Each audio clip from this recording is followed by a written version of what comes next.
Loud. Hi, everybody. It's Trisha Lee. I'm here with my business partner extraordinaire, Larry Lever, and we're super excited to be doing this broadcast today. And today we are going to be discussing the type of people and guests that we are looking forward to having on this hangout. Larry's been sending out emails and trying to contact people and drum up some interest in what we're talking about here. I think there is a lot of interest out there on this topic. However, I'm not too sure very many people realize what we're up to yet. However, we're just going to continue doing these on a daily basis, and I'm quite confident that in a short period of time we are going to have a lot of viewers and a lot of panelists that are going to share a lot of expertise and ideas in the area of disruptive technology. So just to begin, for anybody out there that might be watching this, it's like, what the heck are they talking about? Because I definitely was a person that had never heard the term disruptive technology. However, for me, it was pretty self-explanatory, but to some people, especially with the global community that we have here on the internet, disruptive technology may be a new term to them. And so basically, what it is it's any technology that kind of disturbs the status quo or disturbs current business as usual mentality. I think of the example of people talking about like wagon wheels, and how like the company that made the very, very, very best wagon wheels, the highest quality and the most efficient and least expensive wagon wheels, was probably the very, very last company to go out of business that made wagon wheels. But especially nowadays with the acceleration of technology moving forward at such a fast pace, there is a regular influx of old businesses going out and new businesses coming in, um, because it's just a much speedier process. Like back in the day when the automotive industry kind of overtook the whole horse and mode of transportation. Uh, Similar to when the steam engine also took over a lot of transportation of goods and people as well. Nowadays, it is a much faster pace. Um, what? Sorry, I don't know what that was about. Something happened there. Anyway, um, but yeah, so basically, disruptive technology is kind of similar to what the automotive industry was in the early 1900s, and how it just kind of disrupted what everybody was doing, and all of a sudden, another example would maybe be the airline industries, and how commercial flights totally disrupted the way the world works. Like there was a time when it was a matter of weeks to be able to go overseas, and now in less than a day we can find ourselves hopping continents. So now in this era, there's a lot more disruptive technology all around us all the time. Um, the internet is something that has completely disrupted business as usual. It is disrupting um, the like the magazine and the newspaper industry, also the television industry. Like companies like Netflix are really taking a large chunk of the market. I know that myself, I have a handful of friends that have gotten rid of their satellite or disconnected their cable TV and are now using Netflix for all their entertainment, because there's no commercials and it's just much more convenient to be able to watch the shows and the movies that they want to watch at their own on their own schedule, not having to follow the old TV guide, which I bet you there isn't even TV guide anymore. I don't know. I don't have a TV. I haven't for a long time, but to people that do, I think that if there is a TV guide, it's probably not long for this world. So, Larry, I'd like you to just update me on the type of people that you've been reaching out to and contacting as far as bringing on some more ideas and other people into the fold with what we're trying to achieve here, and who your ideal guests on our hangout would be, and what type of people you've been contacting to try and drum up some more interest in what we're talking about here. Well, I started thinking about the people that our company, King Sunshine Solar Systems, is involved with. Oh, you're muted. There should be like a little microphone with a line through it somewhere on your screen, and you have to click it so that I can hear you. I still can't hear you. Can you hear me now? There should be like a little microphone that has a line through it. I don't know. Somehow he's muted out, so I'm not hearing him. Now it's showing that the microphone there. I don't know. Do you have your headphones plugged in maybe or something?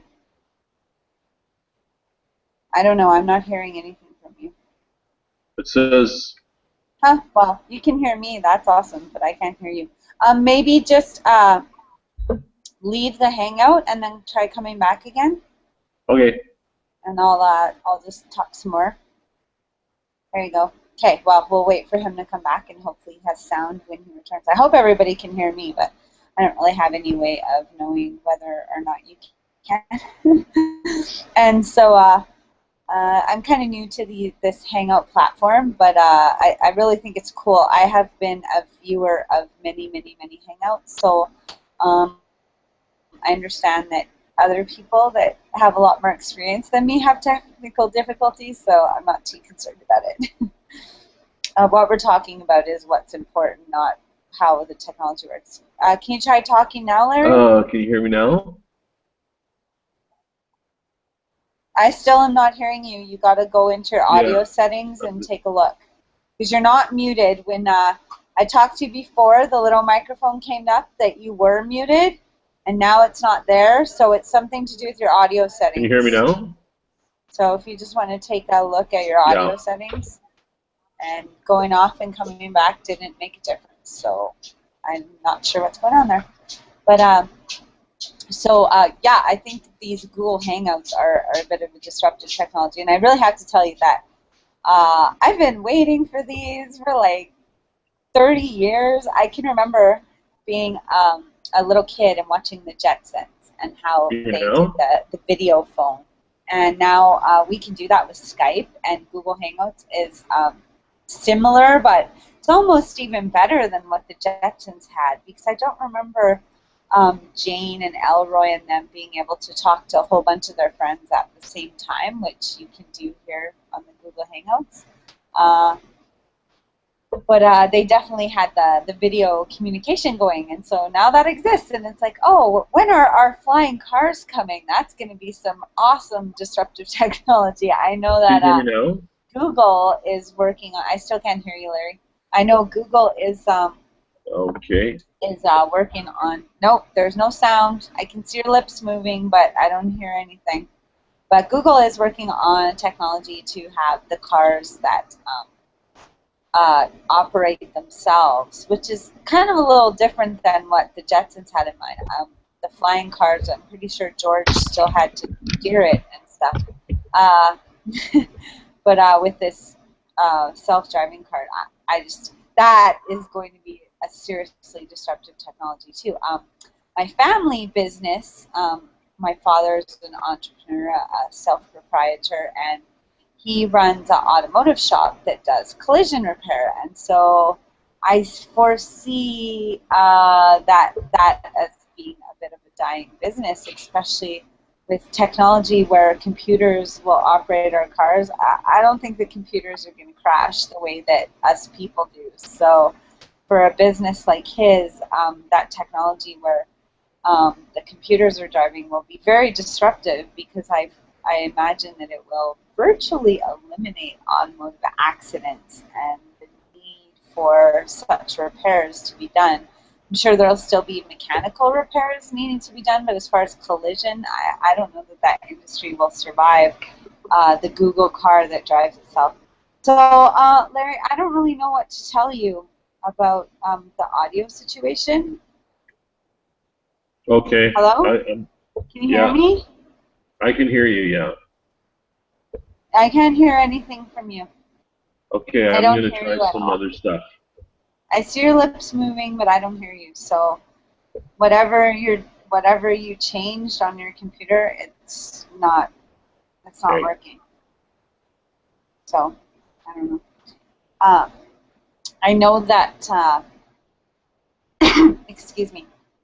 While I'm out on the farm working with horses, Larry is busy with our recycle company, and then we basically just have our evenings to work on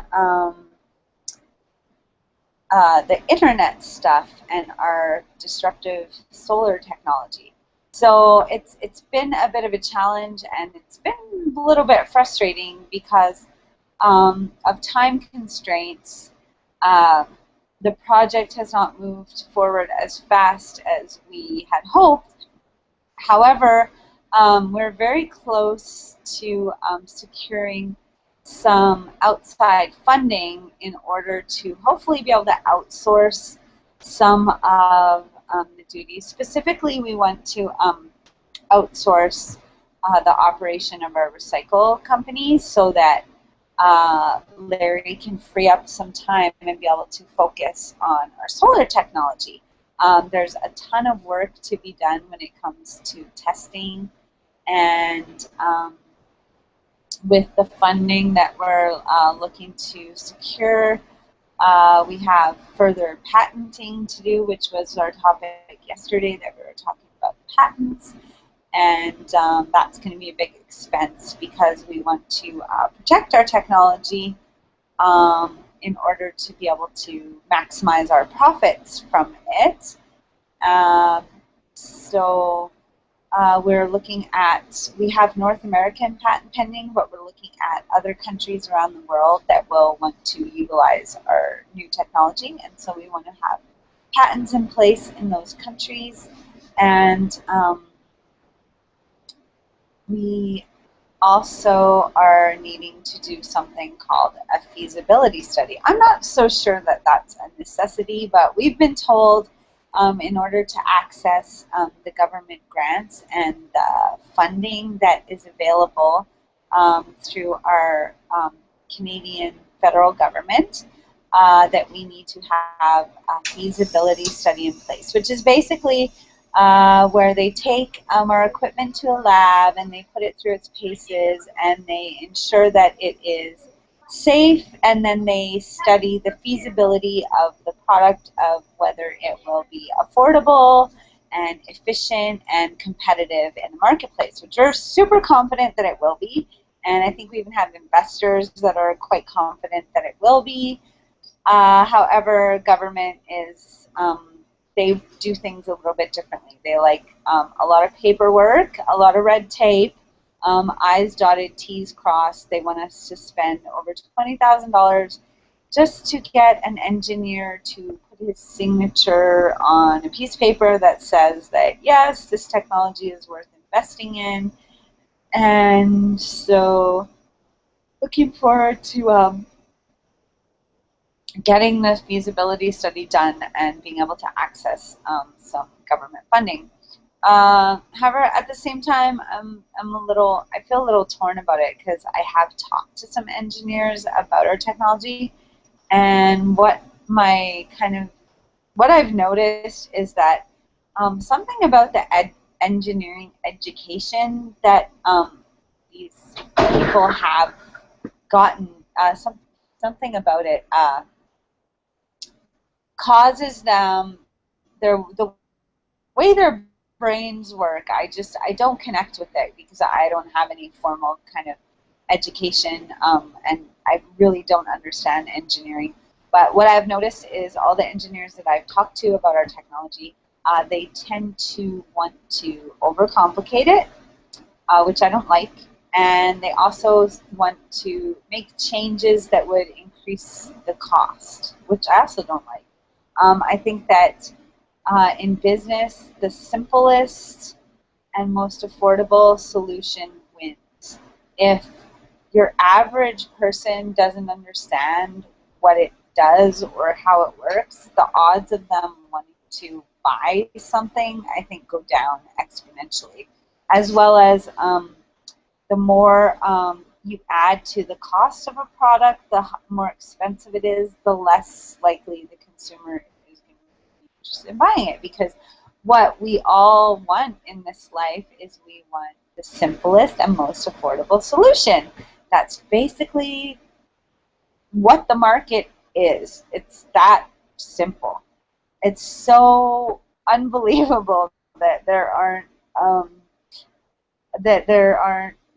more people that are millionaires out there, because it really, if you just look around you at every product that ever has existed, and if you can just get one small idea that either makes that product more affordable or less expensive, or that makes that product simpler or more efficient, you win.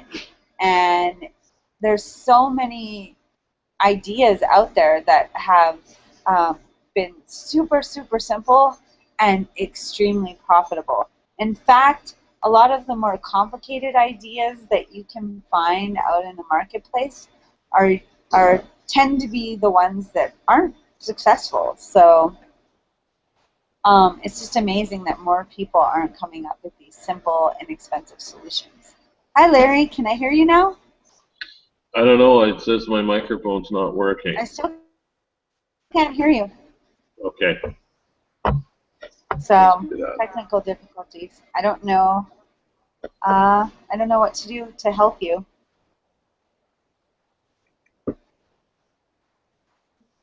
So you have sound and you can hear me, but I can't hear you. I don't know. Do you have like microphone settings on your audio panel that's turned off or something? Because actually, I noticed there's these little green dots when we talk. Can you just say something again? Hello? Hello, hello, hello. Hello? Yeah. Hello? 1, 2, No. 1, 2. See, I got the little green dot. So I don't know. We might have to cut our hangout short today and have it just be me rambling about disruptive technology, because I don't really have much of an intention for the type of people that I want to discuss this with, because I am very much a layman. I know Larry has ideas of having experts with specialized knowledge to come on and add a lot of value to the conversation and share a lot of technical know-how and specialized information that I really don't feel that I need to know about. Well, it's not need to. I know that I can hire more people like Larry that know about the stuff that is required to move forward in the business. And so I don't have to spend a whole bunch of time studying things that aren't very interesting to me, like engineering, or studying the marketplace and my competitors and yada, yada, yada. I don't feel the need to study all these things when I know that any time that is required, I will be able to secure the resources to hire patent agents, to hire corporate attorneys, to hire engineers, to hire government specialists, to hire all of the people that I require in my mastermind for my business to move it forward. And they enjoy knowing the specialized information, obviously, or why would they went and educated themselves and specialized in a field of knowledge if they didn't enjoy it? So definitely I can surround myself with people that have that knowledge, and I can ask them questions when I need to know something to move the business forward, and I can just have them do the work that falls under their expertise and be able to move forward. Like yesterday's conversation, I really don't understand or have any knowledge or desire to gain the knowledge about patents. Larry has a lot of knowledge about patents, but even he has not gone through the specialized training that is required to really powerfully patent an idea or technology, which is why we have hired an amazing firm out in here in Canada, out in Winnipeg, Manitoba, and actually I think Larry was going to talk about actually having our patent attorney at some point join us for one of these hangouts and tell you and maybe answer some of your questions. So definitely in the comments below the hangout, or if you can track down my email, click on the website and go to the contact area of our site and get a hold of us. If you have questions about patents, we can arrange to have you also participate in the hangout that we do with our patent agent or a representative from his firm, and you can ask your questions live on this hangout, because that's something that we definitely want to be doing in the near future. Because yesterday I think was just a brief overview of why patents are important and what we've done with our patents, and mostly for me just saying that, yeah, I just paid some guy to take care of it because I don't know and I don't really want to know. My focus is on doing the things that I love in life, because I really feel that our true purpose as infinite intelligence that inhabits these earthly bodies is to experience joy and fulfillment in whatever it is we do. So I spend the majority of my time with horses, because that's really my deep passion, and I also spend a lot of time studying music. It's another passion of mine. And as far as running this company and the recycle company, it is more just a means to fund me being able to spend time with horses and play music, because that's what I love to do. So that's what I do.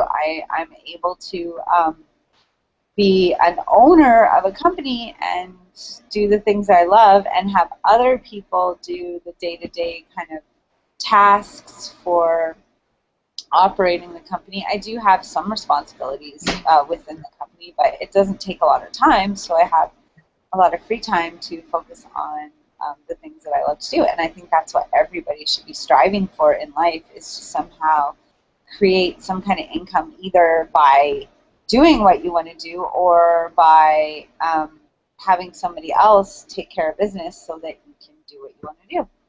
Can I hear you now, Larry? Hello? Oh, can you even hear me? I can hear you now. Yeah, I don't know what's going on with him. Do you want to say something and see if I can hear you? I don't even know if you can see me or hear me. Hi. Yeah, I don't hear anything.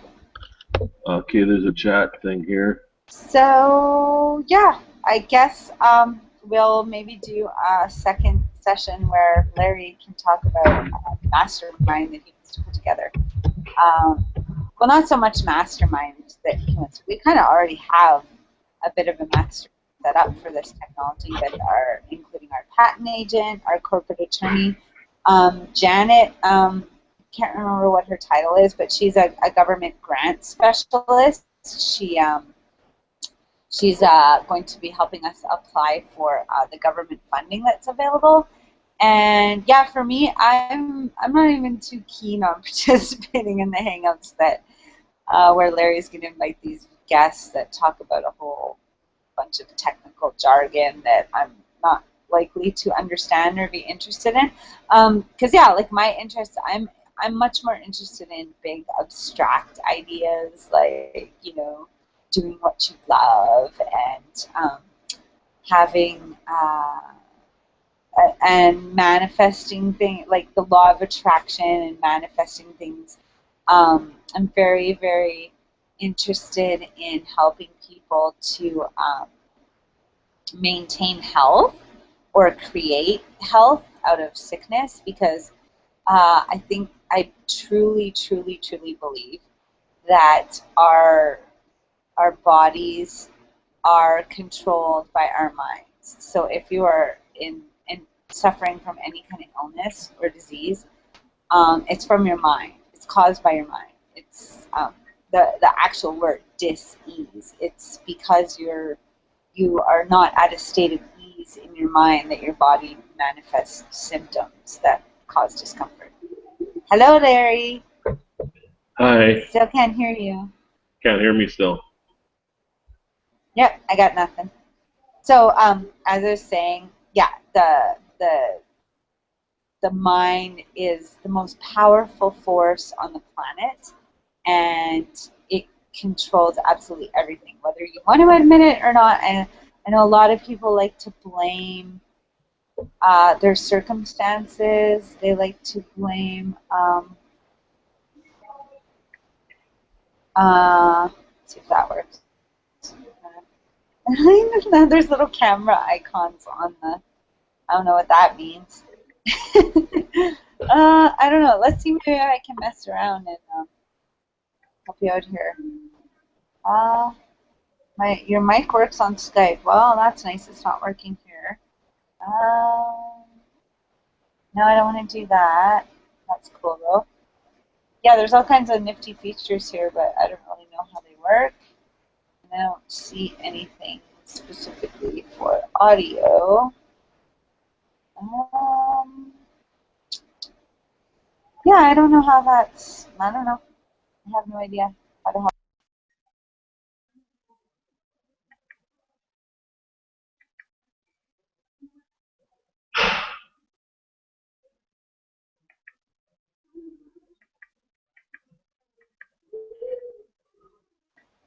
Okay, I'm back. Yeah, I don't know, Larry. I don't know why we weren't able to hear you today. So anyway, yeah, for me, I'm not really even all that interested in participating. If Larry can get a bunch of engineer-type, technical-minded people onto one of these hangouts that are going to talk about a bunch of BTUs and amps and watts and volts and all that kind of electrical jargon, which is very important to what Larry does, but for what I do as owner of the company, I just pay for stuff. Like really, like Larry says, oh, I need to order this part from wherever, and I say, well, how much is it? And I just give him the credit card, and he orders it. Basically, that's what I've done. I was working full-time at a job that I wasn't all that passionate about, and I was funding the business that way, and through the recycling company, we were funding all these patents and all these parts, and the parts aren't actually that expensive. The amount of time put in is where most of the cost has come in. So trying to pay Larry what I can, because we're both kind of in a partnership where we have the understanding that this is going to be a very, very big global company, and it will be extremely profitable. And in the meantime, Larry has put in hours and hours and hours of labor with no compensation. I have put in countless thousands of dollars. I'm sure that we're into the $100,000 that I've invested in money. Some of that not so wisely invested, but like things like the $20,000 worth of patents. That was a good investment, I believe. A lot of the parts and stuff that we've had to pay for building our disruptive solar technology with stuff that didn't even work. Like I remember when we first started, I think the video on that's on the website now shows this, but when we first started, we were going to heat up this huge tank of water, and I think I paid like close to $1,000 to build this big sheet metal tank that was going to heat up all this water, and we put it out and we're testing it, and it would have worked. However, it was going to take all day long to heat up all that water, and so it was actually, we were testing it at my uncle's farm, and he actually suggested, well, why don't you guys just heat up like a small amount of water? And so that's what we did, and it was like, yeah, instantly we had water boiling instantly when we switched to this small, just a few ounces of fluid. I believe it was in a tuna can at the time, and now we have actually this pretty elaborate setup that is pretty cool, that Larry calls the kaboomer, which is kind of a fun thing when you are creating things that didn't exist. You kind of get to name them. So he's come up with the kaboomer for what it is. It's the target where the focal point of the lens is heating the fluid, and we're not heating water anymore. We're heating a specialized fluid that we're calling snake oil, because there was this guy that told us that we were selling snake oil at the trade show in Germany. And so we're like, oh, I was really upset by this guy coming and telling me that I was basically a charlatan, and I was really upset by it. But something that I've learned in my study of abstract ideas is that you should turn those negative ideas or situations that you get into a positive asset. So you can turn, so when something bad happens, or you have a struggle, or you have some kind of failure that you feel that has happened in your life, you can turn that into your greatest asset by making it a valuable story, or by naming a product based on a negative experience. Actually turns it into kind of a joke, and it's funny, and I don't know, we might have to change that at some point. One of our mentors in business was like, no, don't call it snake oil, call it anything but snake oil. But of course, we didn't want to waste a bunch of time telling them the story of why we called it that, because it's just hilarious. But anyway, Larry's completely dropped off the call, so or the hangout. So I don't really know that I have much more to say. Our intention was to talk about who Larry wants to bring on as guests, and maybe by tomorrow he will actually have some of the people that he's contacted get back to him, and they'll maybe be interested in joining us and sharing some specialized knowledge with you. Because yeah, my specialty is all about just living a passionate life, and I'm so passionate about the beauty of nature, and I spend a lot of time on a farm where I get to see the most amazing birds and bunny rabbits, and of course horses. That's my main thing. But there's all kinds of like bugs and wildflowers and different fresh air and all that, just wonderful experience of nature all around you when you're out on the countryside. And so I'm super passionate about keeping that environment as clean and as healthy as possible. And I believe that fossil fuels are a wonderful, wonderful, wonderful resource for all of humanity. However, I believe that up until this point, we have, as humans, have not, and stewards of this earth and the environment, we have not always used those resources as responsibly as we should. So a big part of my mission in keeping that farm that I love so much in, and the environment surrounding it in pristine and being good, pristine My condition and microphone's being a not good working. steward for the environment But it's is working. bringing about this technology that is not Check. is Check. making electricity. It's Can you hear creating an intense amount of heat for people to use It's reading it. without actually burning fossil fuels and creating any kind of smoke. And I get pretty upset about people going on about carbon and stuff, because I don't really connect to this whole carbon credit, carbon economy. That I think it's a big nothing. Oh, this is weird. That the government is trying to. It's a bit of a hoax, I believe that. And like, why are we focusing on an inert substance such as carbon, which basically is the building blocks of all of life as we know it?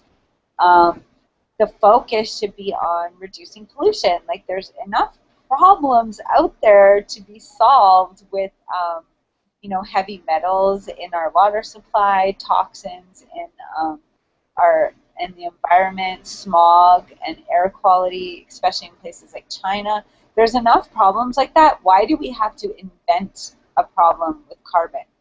Carbon is like the most abundant material on the face of the planet. Like, what the heck is the government and some of these scientists really drive me crazy, because yeah, there's enough problems with smog and other toxins in the environment that there's no reason to create a carbon issue where one doesn't really exist. Like, I'm sure that there's some of the science there is valuable and stuff, but I think the focus is a little skewed, where it would be a lot easier to get everybody to agree that having aluminum and mercury and stuff in the water supply is bad, as compared to trying to get all these people to agree that, oh, we need to do something about carbon. It's not working. People are not. They're just fighting about it and wasting time, really valuable, precious time, when they should be focused on solutions, not fighting about the problem. It really upsets me a lot, but I definitely maintain.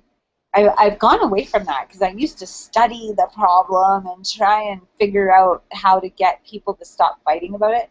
And I've totally had this awesome mind shift where I've realized that, these people are going to fight no matter what I say or do. And if I get involved with trying to get them to stop fighting, actually I'm just becoming part of the problem. So I've totally left my issues with that. I've detached from my disagreement with the fight that goes on, and I've totally put all my focus into the new ideas that will actually solve the problems of pollution, rather than focusing on fighting of whether climate change or global warming or carbon problems actually exist. I know that smog exists. I know that there's exhaust coming out of my car that condenses and gets into the water supply and is unhealthy for people and animals and plants. I know that that's true, so I'm just going to focus on solving the problems that I know exist, rather than fighting about whether or not carbon is a problem, or whether or not climate change or global warming is real. I don't care. Like, you watch the news or you listen to the radio, which I don't anymore, but when I did, I noticed that the meteorologists that study the weather, they are not really all that great at consistently predicting the weather patterns on a daily basis. So if those scientists, those special with their specialized knowledge about meteorology, cannot accurately predict weather patterns on a day-to-day basis, why does anyone on the planet's common sense allow them to believe that there's any shred of concrete science about climate? Like, there isn't.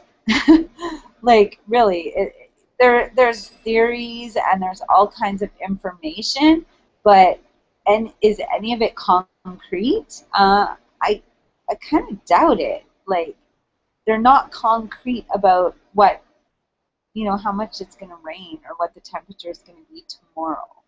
So I really have a hard time believing any scientists have concrete evidence of anything as far as a concept that is so big and incomprehensible as climate. Oh, it's frustrating. But yeah, I'm kind of off on a tangent, and so I love to hear myself talk, but I am, like Larry, very, very excited about having some guests that can share their ideas so that I can actually do some learning.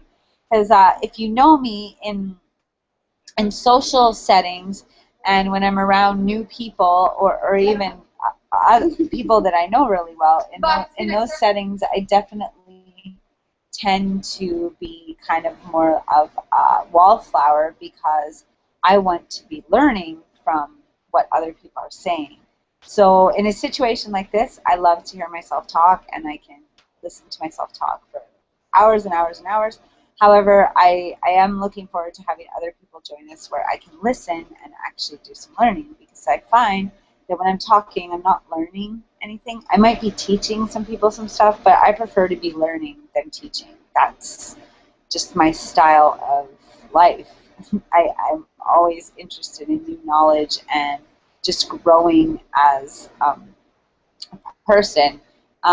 So I like to talk and tell people about all the stuff that I know and my ideas, because I think my ideas are good. But I do prefer to listen. So I'm super excited. And tomorrow, if we aren't able to have some guests come and join us, then at least Larry can participate and let us know what kind of guests he's looking for, because he has some specific ideas. I was talking to him about it earlier, for the type of people that he wants to talk about, and he's done a little bit of research on what other types of disruptive technology exist out there and the people that are involved with that, and he wants to create some good discussion about struggles and just helping each other and being a supportive community for people that are going against the grain with what's going on with technology out there in the world.